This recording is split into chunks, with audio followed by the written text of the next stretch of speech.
Yes, it's spooky time, and that means weird costumes with sexy versions for no fucking reason, and staying up all night watching too many horror movies, and now every creak in the house seems like an omen of a serial killer and your inevitable death. Let's spice it up with urban legends that turned out to be very real. Man, you're gonna hate me after this.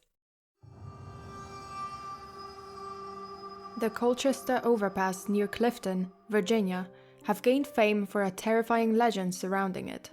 The overpass and the tunnel underneath are said to be haunted by an axe killer wearing a bunny costume. Thanks to this story, the feral passage has gained its name, the Bunnyman Bridge. And it's legit on the map under this name. Ah, that's kinda cute. The Bunnyman. Except for the axe part and the murder part. The legend has it that in 1904, in Fairfax County, Virginia, a group of convicts were being transported from a nearby mental asylum when their bus crashed near the local overpass. All of the patients escaped, but were soon captured and brought back into the institution. All but one. Shortly after the incident, people started noticing a gruesome phenomenon. Dead, gutted bunnies were frequently found in the area, oftentimes their bodies hanging from the Fairfax Station Bridge. As the tale goes, the perpetrator have soon transitioned from animals to children and teens, gutting and hanging them in the exact same way. The murderer was eventually cornered, but before he could be apprehended, a passing train hit and killed him instantly. It is said that if you cross through the tunnel at midnight on Halloween, the killer in a bunny suit with a hatchet will appear and seal your destiny in his favorite way, by hanging you from the cursed bridge. And he did all that in a bunny costume? Let me just throw some realistic light on this situation. I wore a bunny suit to a kindergarten party once. Yeah, I know, adorable, chillax for a sec. And it was fiery pits of hell hot in that goddamn furry suit. Put me out of my misery. Now. But this dude doing all that cardio chasing and murdering people all day long in a thick-ass bunny costume? Yeah, I am doubtful about this one. After researching the story extensively, a historian archivist, Brian A. Conley, found 2 reports about incidents where a striking similarity to the legend occurred. A man in a rabbit costume allegedly threatening people with a hatchet. The first one happened on the evening of October 19th, 1970. US Air Force Academy cadet Robert Bennett and his fiancée were visiting relatives nearby Guinea Road in Burke, Virginia. On their way back from a football game around midnight, they parked the car across the street. They were sitting in the front seat with the engine still running when something outside the rear of the car picked their attention. Just mere seconds later, the front passenger window was shattered, and a figure dressed in white was standing right outside, screaming at the terrified couple as they tried driving away. Quote, "You're on private property, and I have your tag number." End quote. As they drove down the road and put a safe distance from the aggressive man, there, on the car floor, they discovered a hatchet. Oh, you know, just casually attacking people with a hatchet, as one does on a fine October evening.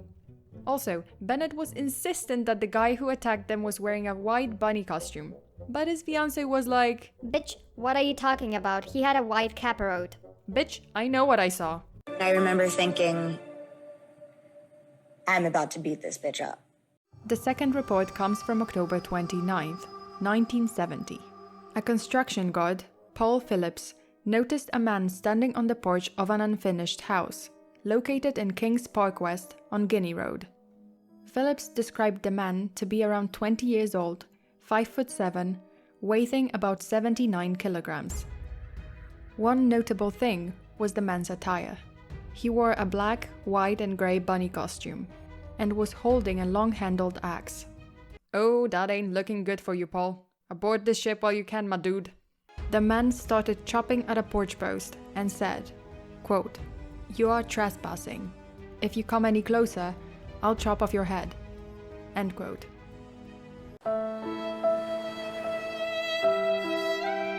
Both incidents were investigated by the police, but soon the case was closed due to lack of evidence.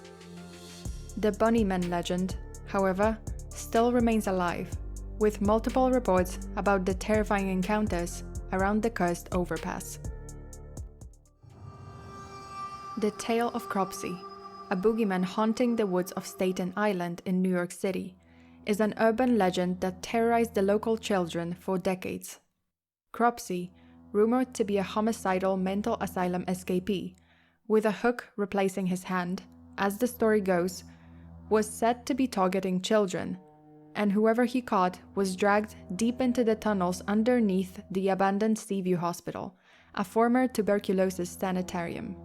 Those unfortunate to have met him would never be heard from again. Okay, alright, so we got a whole Hookman kind of situation going on. Hey, at least it's not an axe for once.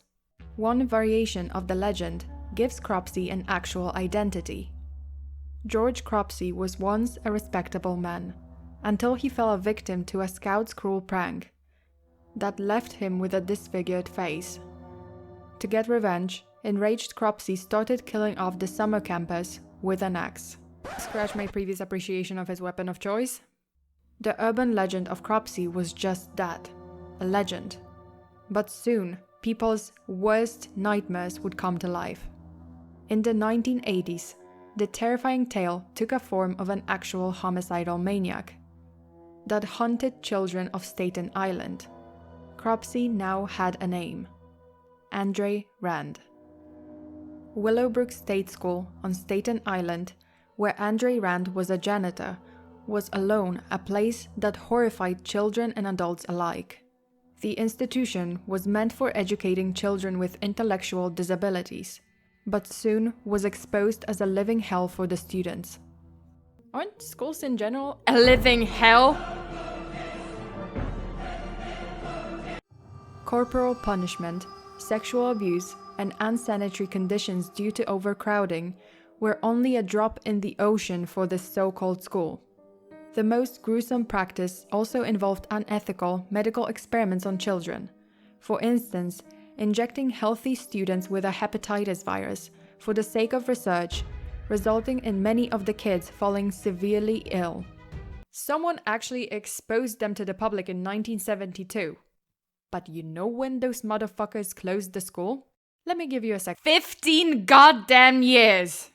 Andre Rand had a rap sheet long before the feral school closed down.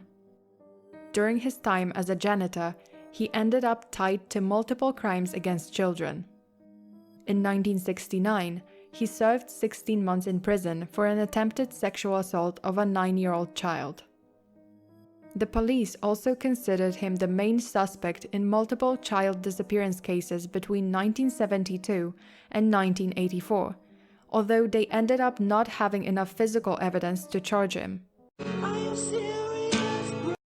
In 1972, a toddler, a 5-year-old Alice Pereira, vanished into thin air while playing in her neighborhood. At that time, Rand just finished serving a 10-month sentence for unlawful imprisonment of several children. He was never convicted of Alice's murder due to lack of evidence. What? In 1981, a 7-year-old Holly Ann Hughes disappeared out of nowhere. Multiple witnesses claimed they have seen the girl with Rand shortly before she couldn't be located anymore. Again, never convicted because of insufficient evidence.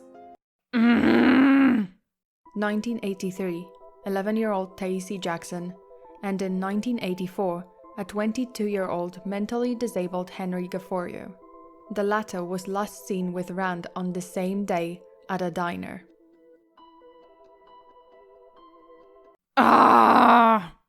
In 1987, distressed parents of a 12-year-old Jennifer Schweiger, born with Down syndrome, filed a missing persons report. The search for the girl went on for 35 days, and unfortunately ended with the worst possible outcome. Her body was found in a shallow grave on the former property of Willowbrook State School. Unknown to most, after the school closed down, depriving Rand from his job, he actually lived on the abandoned property. Even before the body was discovered, Rand was already in custody. He was caught lying to the reporters that he never met the girl, which he was quickly called out on by multiple witnesses. In 1988, Rand was charged with kidnapping and sentenced to 25 years in prison. Unfortunately, just like before, there wasn't enough evidence to charge him with murder. He was, however, charged with the kidnapping of Holly Ann Hughes in 2004, which added another 25 years to his prison time. He won't be eligible for parole until 2037, and by then, he'll be 93. Hallelujah! This urban legend is extremely popular and equally as chilling. It tells a story of a woman driving home from work late at night, nothing unusual to her daily routine. At some point, she notices a car right behind her, constantly flashing high beams, as if to get her to pull over. She ignores it at first, but the pursuer doesn't give up, tailgating her and eventually even ramming into her vehicle. Not taking any chances, she hits the gas, knowing that her life is most likely in danger, and speeds home. When she finally gets there, a breath of relief escaping her lips, a sudden realization dawns on her when she glances in the rearview mirror. There, in the backseat of her car, an unknown man was staring back at her. The pursuer was only trying to warn her, get her to stop the car, and flashed the high beams every time the man in the backseat attempted to sit up, causing him to duck down again. The man turns out to be a murderer, or in some versions, a mental patient. He slits the woman's throat right then and there. See, this is why I don't drive. Cars are killing machines for more than one reason, apparently. This is the day. I'ma die. In another version, when the woman gets into her car, a seemingly deranged person jumps out of the darkness, shouting and screaming in gibberish, constantly slamming their hands on the mask. The woman drives off, but no matter how far she goes, each time she stops, the same crazed person leaps out again. She eventually drives to the police station to report the incident. The officers calm her down and offer to drive her home. They walk with her to the car so she can retrieve her belongings, and right then, they discover a killer hiding in the backseat. And the crazed person turns out to be a ghost of one of his victims, trying to warn the woman or get revenge on the killer. Bitch, how is this supposed to be a warning? Seriously? Couldn't there be a polite ghost like, Excuse me, miss? Could you please, perhaps step out of the vehicle, cause there's literally a guy that slashed my throat in there, and I'm pretty sure you're not really up for that on this lovely night. In 1964, an escaped murderer hid in the backseat of a car, intending to harm the owner. Unfortunately for him, he ended up getting shot by the owner, who was a police detective. In 1990, in Bloomington, Indiana, a man hid in the backseat of a woman's car, but luckily she jumped out when she spotted him while at a fast food drive-thru. Okay, alright, let me give you a car survival don't be stupid rules. 101. Number 1. Lock your damn car. Oh, come on, I'll be gone for a sec. Lock your car. Number 2. Check the car everywhere before getting in it. Trunk, underneath, front seat, and for the love of all doggos in the world, the back seat, preferably with a mace in hand. 3. Stay away from cars, or even better, don't own a car. Boom, problem solved. Okay, that's it. I am done. You are very welcome for me basically telling you that our worst nightmares are actually very, very real. On a serious note, please be careful, not only on Halloween, but at all times. Don't put yourself in dangerous situations with dangerous people, and always watch over your friends and family. So I announced it on my social media a few days ago, but I'll do it here as well. From now on, videos on Patreon will come out about 2 weeks before the official YouTube release. So this video was actually available on my Patreon page for a while. If you enjoy my work and wonky scribbles, please consider supporting my channel there and getting all that sweet bonus content. That's it. Stay safe out there and always lock your doors. Until the next time.